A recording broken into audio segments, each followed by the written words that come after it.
I am Trudy Jacobson, and I'm proud to be a producer of this series. It's an opportunity for me to express myself through other women who need to be honored and should be. I'm Trudy Jacobson, and we are great American women.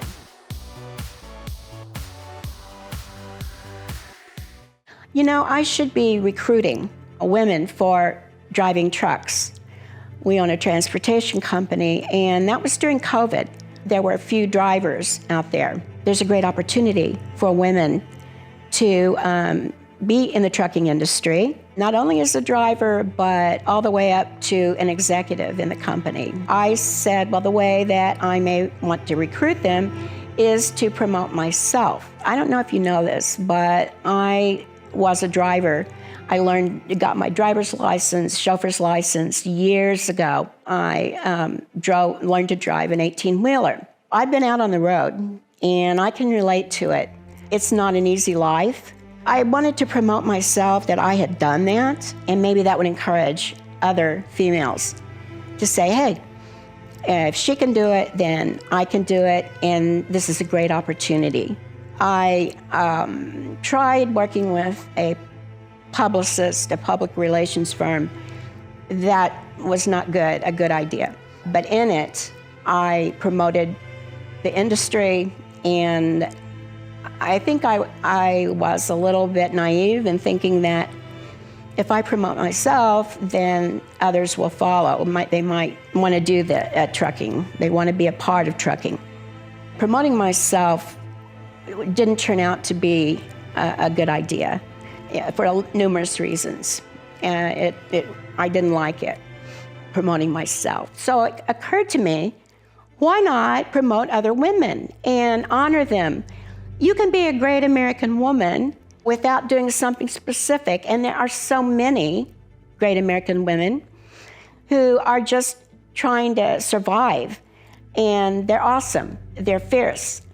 And so I have a new PR firm whom I love very much, the crew and the people, and they have really been professional. I decided that this is the way to go. We have interviewed numerous women, and I'm so happy and excited and proud to be a part of this. There are so many women, as I said before, who should be honored for their struggles, for being brave, for working hard, just for being themselves and determination to succeed. We've tried, and I think we're succeeding, at including all types of women, whether they're career women, whether they're housewives, and we are happy that we're interviewing women who are basically all the same, but we're different in many ways. Some of us are white, some of us are black, some of us come originally from other countries. We all are determined to succeed. So the value of interviewing great American women is that we get to meet all kinds of women. We have law enforcement women, we have people who are entrepreneurs, we have some women who run the home and run a business and get their children off to school every day, with or without a spouse. And we have women of all colors, of all nationalities, and we're all, in our own way, great American women. The wonderful part about this series, Great American Women, are strong American women. And it's not about just the glory and the glamour that you see on social media. This is about real women. They live under stress, they work under stress, they have to get from point A to point B in not long enough time. They have a lot of obstacles that they face.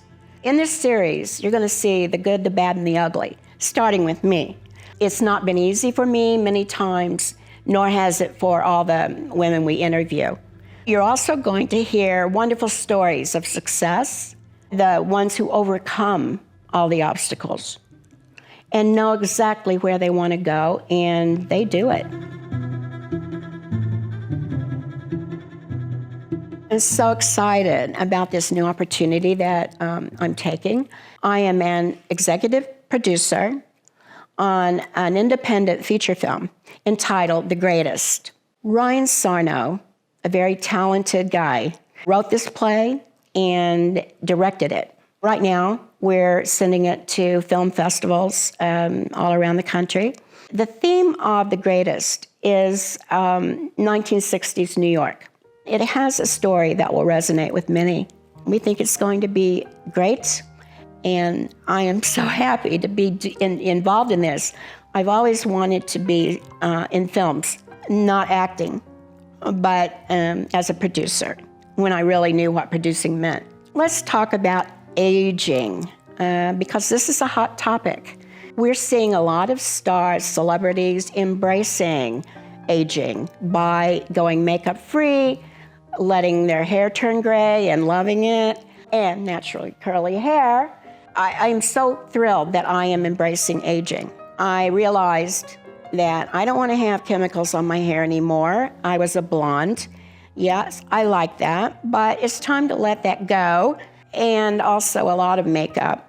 Not into that, never was. The best part about aging is that you're maturing. Over the past few years, I've been on a journey, a pilgrimage, if you will. The best part of that is that I've come full circle.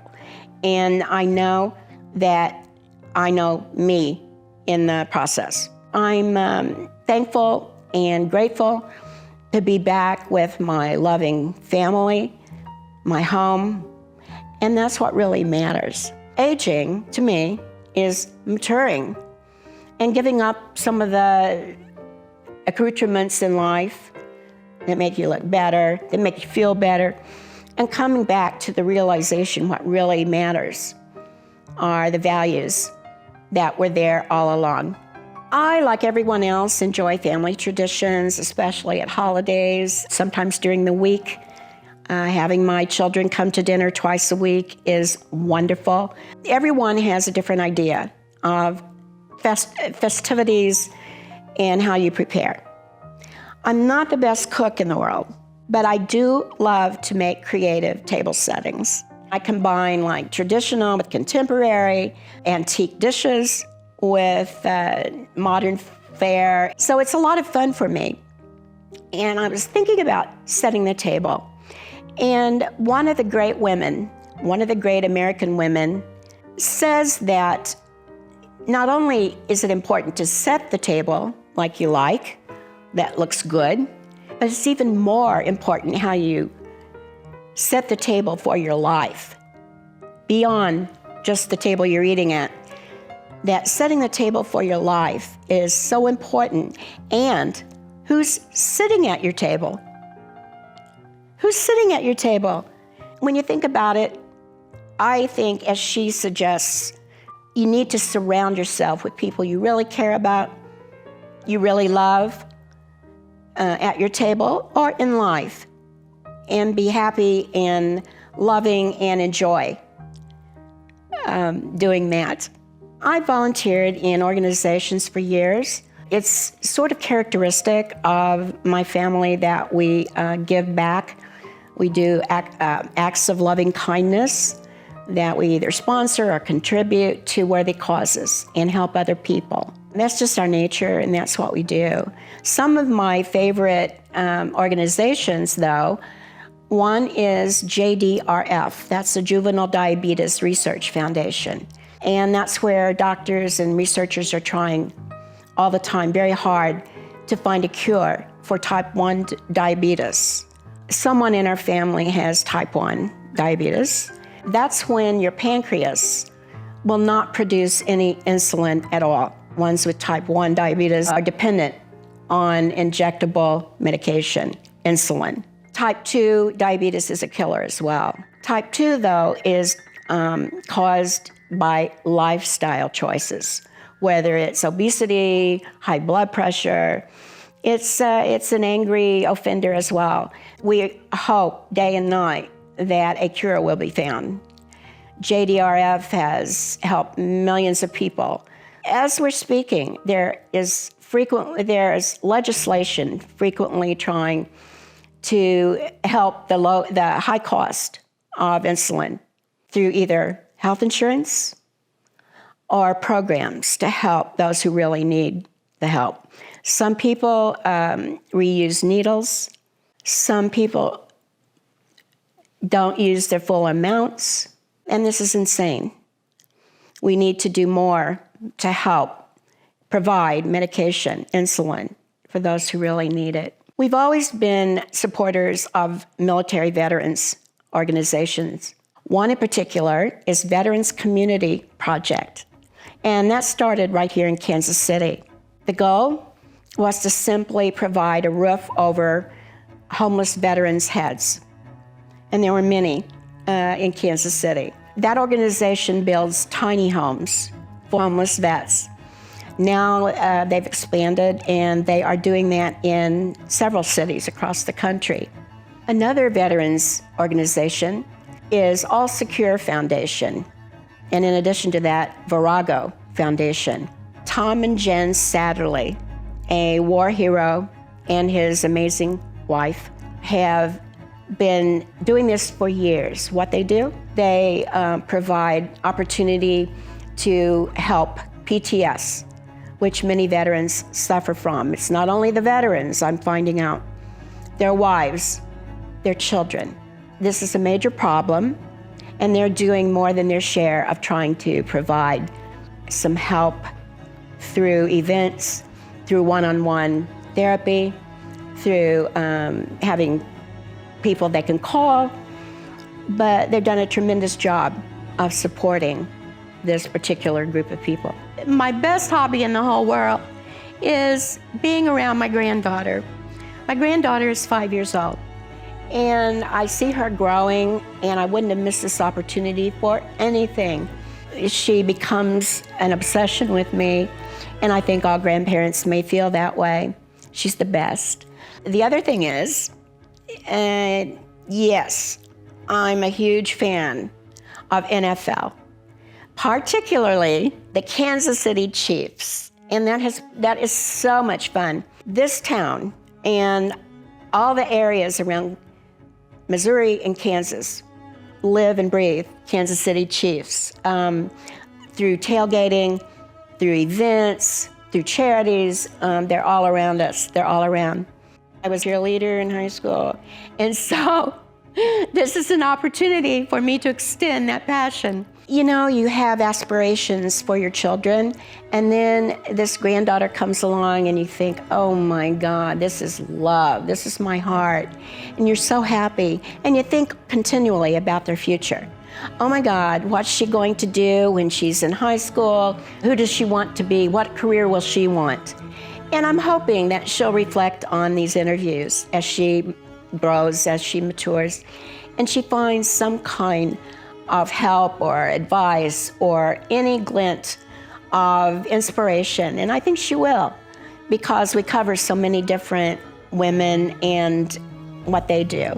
Bullies are everywhere. I was never particularly bullied when I was growing up. I have been as an adult, most recently. And there are cyber bullies, and there are regular bullies with their personality. And some who will make you feel good, some will make you feel bad. And here's what I've learned. Press on, go on, let people bully you, let them say negative things about you. I get inspiration from a lot of the celebrities, especially the local ones here in Kansas City. Do you know how many negative things are said about them? It's amazing that any time of the day, you can go on there and read 20 or so articles, mostly from gossip magazines, about Patrick Mahomes and Travis Kelce and crew, all of that. I've been determined to rise above the bullying I've received and realize that behind that all is jealousy, lack of self-confidence. Bullies will tear you down, and they'll make you feel terrible. I'm not sure that people bullying me has stopped. I'm always looking for clues, but I'm stopping that. I'm going to take back my life and my story, and I have a lot to look forward to, especially through Great American Women and the film production. I'm so looking forward to all the things that are coming my way. Thank you for watching Great American Women. If you or anyone you know would like to be considered for a Great American Women episode, contact us today. And don't forget to like, comment,